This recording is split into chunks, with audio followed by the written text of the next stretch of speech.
So we're just going to go right into our next panel, which is All Eyes on EdTech. I found this quote which said, "Self-regulation is always going to be a challenge, but if someone's going to be in charge, it might as well be me." So our next group of panelists are the Management Committee of the Indian Edtech Consortium. They were formed to ensure that EdTech startups protected consumer interests while seeking the growth they wanted. Please welcome the Management Committee of the IEC today.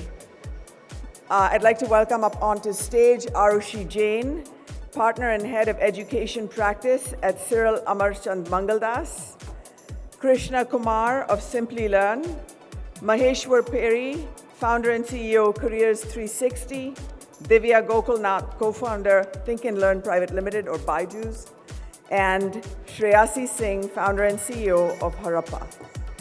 Welcome.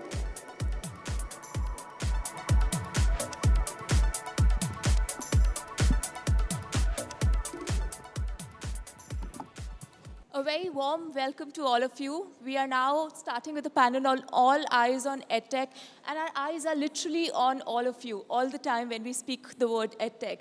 Welcome Krishna, Shreyasi, Divya, and Maheshwer to this panel. We're exceptionally proud of the companies and the organizations that you've built for EdTech in India. We have a very crisp and curated panel coming up. We have the next 15 minutes to talk about the IEC. Every single time there's an industry which grows, which booms, there's a conversation about who's the watchdog for this industry? Do we need separate regulations? How does one tackle the not so good practices that come up in the industry? And EdTech did very good in this regard. They formalized the Indian Edtech Consortium, a self-regulatory body. Most of you are members of it, many of you know about it, but we haven't spoken about it enough. And that's the reason why we have the core committee members here today talking about the IEC, the good work it's been doing, and the collaborative efforts it's taking with the government. So I'm going to start with you, Divya, as the the co-chair of the committee. What is the vision of the IEC? Why was it formulated? And how do you see it progressing? And I'm going to ask each of you to please pitch in and talk to all of us about IEC today. Thank you so much. And, I first want to thank GSV and Emeritus for giving us space to speak about what is very important today for EdTech, which is the very fact that we all decided to come together, work together collaboratively, and truly create a global champion from India. Because that's what India offers, that's what India can do in terms of the potential of EdTech. And even the name, All Eyes on EdTech, it's a double-edged sword. It can be good, it can be bad. So how can we make it good? And how can we show the goodness or the opportunity that EdTech has from India to the world? And so it's very, very relevant. So what is the mission of the IEC? And just to give context, a group of us came together, leaders, if you can say, in the EdTech space, representing 95% of the student community. And we said, look, this is an evolving sector. This is a sector where we are playing by our own principles.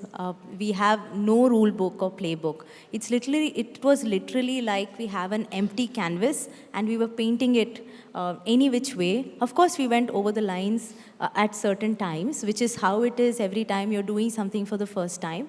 But then we all wanted to make sure we are within the boundaries, of what we should do. Because here we are speaking about education. It's something which has so much responsibility. And as we grow bigger and bigger, they say that you get more and more power as you become bigger and bigger. But I look at it the other way. Once you take more and more responsibility on yourself, you actually get more and more power, right? So it's with more responsibility that comes power. So that's the ethos on which this whole consortium was formed. So between us, we formed the panel, we brought in a lot of companies. We said, look, let's work towards the mission of ensuring that a student gets the best of what they can possibly get.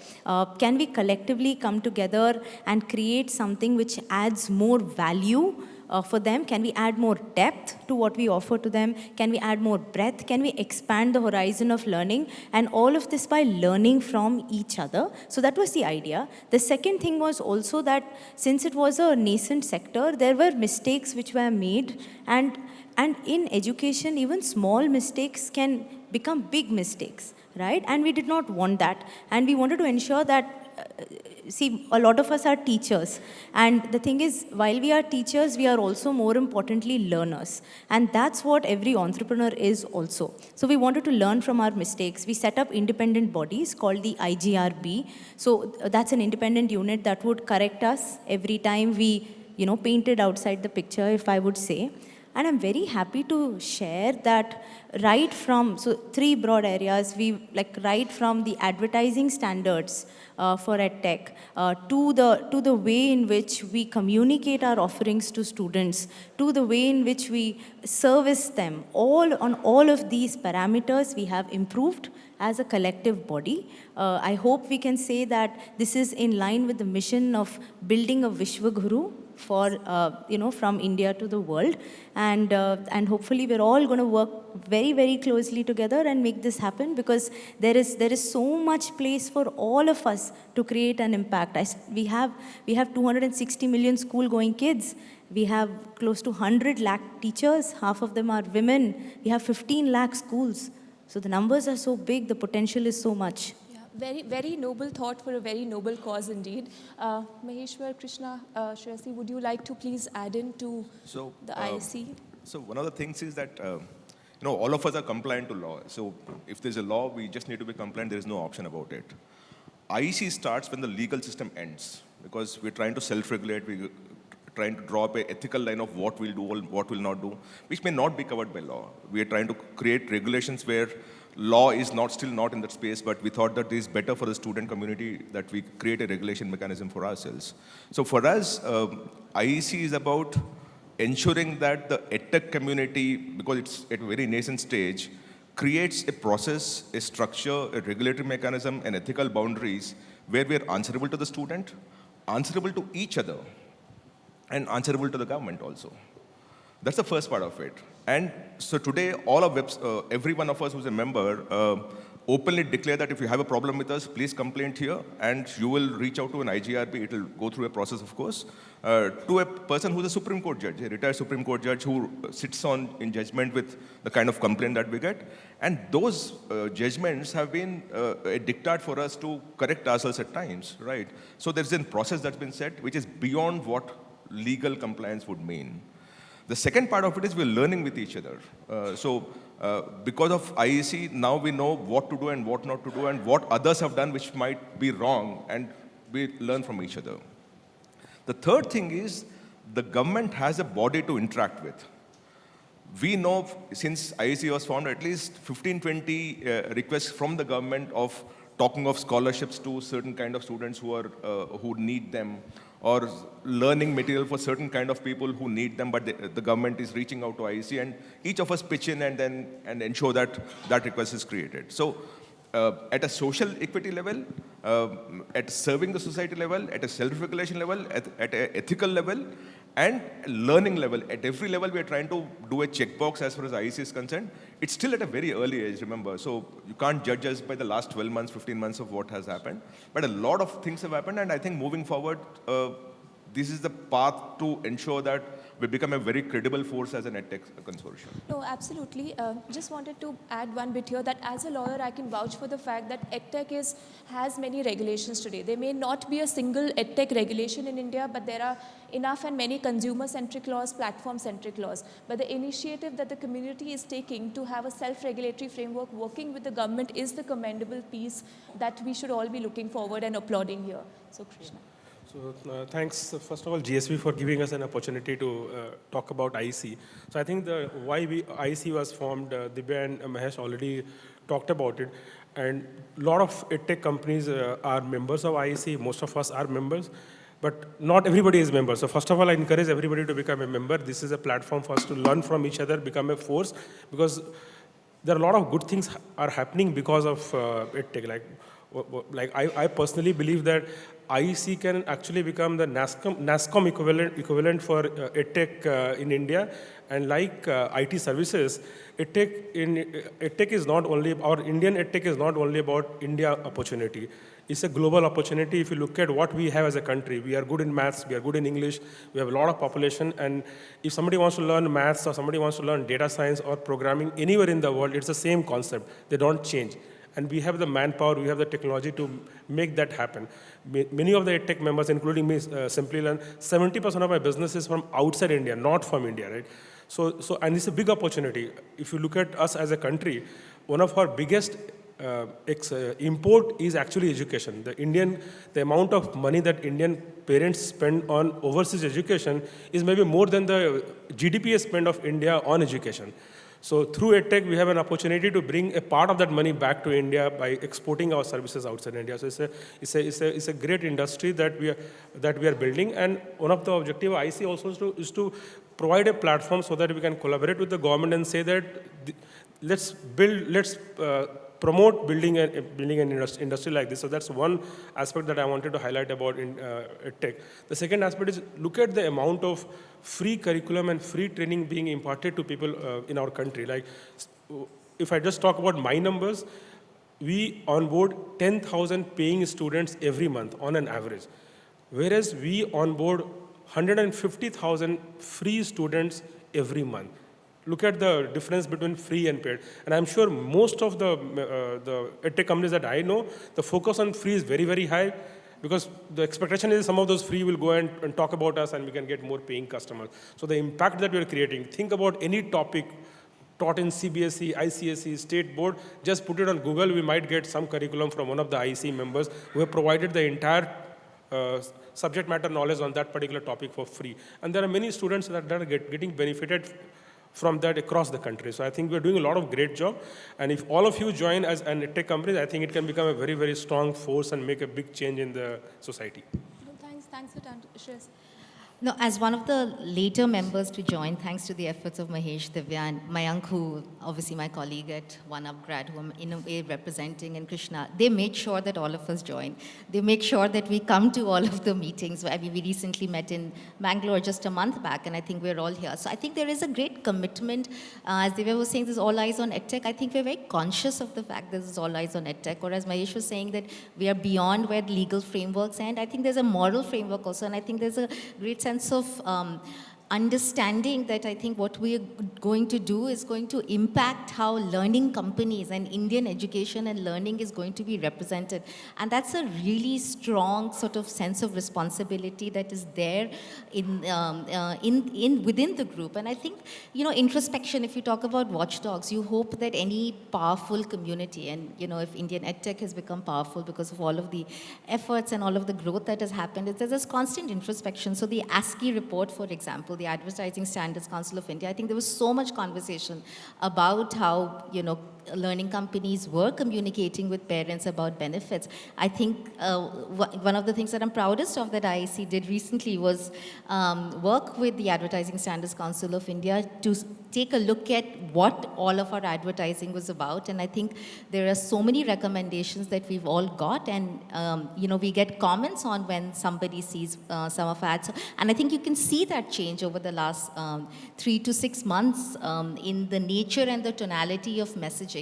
So I think we're just getting started, as Krishna said. The last thing that I'd like to add is, as a growing industry, from our skills and capabilities and the talent that we need across, whether it's pedagogy, you know, talent around pedagogy, content creation, you know, product, UI, UX, I think learning is such a multi-sensorial you know, activity that you need lots of skilled people in your teams. I think that is the next level of sort of, you know, sharing within all of us that I'm certainly looking forward to. And as, you know, we plan many events for our teams to learn from each other, and this learning not just to be at the level of founders, but also for it to go to the next set of people so that overall the quality of pedagogy, content, working with learners improves, as well as the fact that we represent very different segments of learning. You know, at Harappa, for example, or even the One Upgrad group, we are in upskilling as well as adult lifelong learning. Of course, you know, some of the others are, many of the companies are in K-12, there's test prep. So I think it covers the spectrum of what is the reality of EdTech and online learning. No, absolutely, Shreyasi, and we still are doing good time. So I have one quick question for all of you. You spoke about impact, Shreyasi, just now. I'm going to pick your brains on all of that. Any impact story from your EdTechs that you would like to share with the audience today? Because when we talk about EdTech, we talk about the impact that it's going to have in changing the life of millions of students and learners. So I'll start with you. Yeah, Divya. so education is one segment where you can have the benefits of a double bottom line. Right. You can do well and you can do good, right? I don't think many other sectors can actually stake claim to that. So it is our responsibility and duty to ensure that while we do well as an organization, we go beyond business and we do good. So for me, break-even is when, say with us at BYJU'S, for every paying student, I have one student who's learning with me for free. We're not far away from that. So we have close to 7.5 million paying customers, but we have 5.5 million students from the remotest parts of the country who are learning with us for free. Half of them are girls. That is impact, that is scale, and we're seeing improvements. So KPMG audits the progress regularly. We're seeing a 6% increase in academic outcome improvements. That is impact and that is outcomes, right? So this is what the sector is capable of doing. Because what technology does is that it can solve access at scale. And once you have great content with you, you can now distribute it to the deepest parts of the country, to the farthest parts of the world. And impact is multiple, right? So one is, let's say, geographical impact, and there is impact for the underserved communities, but there's also impact on women. Because look at what EdTech has done. It has created teaching jobs. We alone have hired 20,000 women in the last 18 months who are teaching from India to the world. This is new, untapped potential, which is leveling the global playing field. So. Absolutely, remarkable. We still have time. I would request the other panelists to also... So I think, Aarushi, the impact is the biggest, like I'll say, underlying thing that all of us focus on. And while impacting people who can't afford our programs, it's a closed loop, right? The more and more learners that you reach out who can't afford your program, they get benefited, and that story motivates a lot of people who can afford to come and take up our paid program. So it's a great cycle that we have, that overall we have built in. Also, enterprises are really lifelong educators. They're lifelong learners. And Yes. I think if education systems don't create, I think working with enterprises, you're arming them and equipping them to continuously replenish your talent and, you know, the country's human capital. And So at this that's point in impact time- as well. Yeah, Maheshwer. I think as IEC, what we're trying to do is to ensure greater transparency so that what we promise is what we sell. And how we impact is, it reaches out to a larger audience. And both these things are larger missions for us. I think we're working towards it. It's work in progress at this point. I just have to say one thing. Call to action, join IEC. Join IEC. Come, help us make it stronger, better, together. And more powerful. More powerful. So with this, our time's up. But thank you, dear panelists, for all your time today and for educating us on IEC. With great power, great responsibility, and I think the IEC is definitely imbibing it. Please join IEC. Thank you. Okay, I'm going to repeat that call to action. Please join the IEC. So up next, we're actually going to quickly play a video on Simplilearn. Simplilearn is one of our sponsors, and we're very grateful to them for supporting us for this summit. And then, just so that everyone knows, before you leave, we're actually going to launch right into Divya and Vani's session right after that. So please don't leave and stay back, because I think it's going to be a really riveting and an interesting session.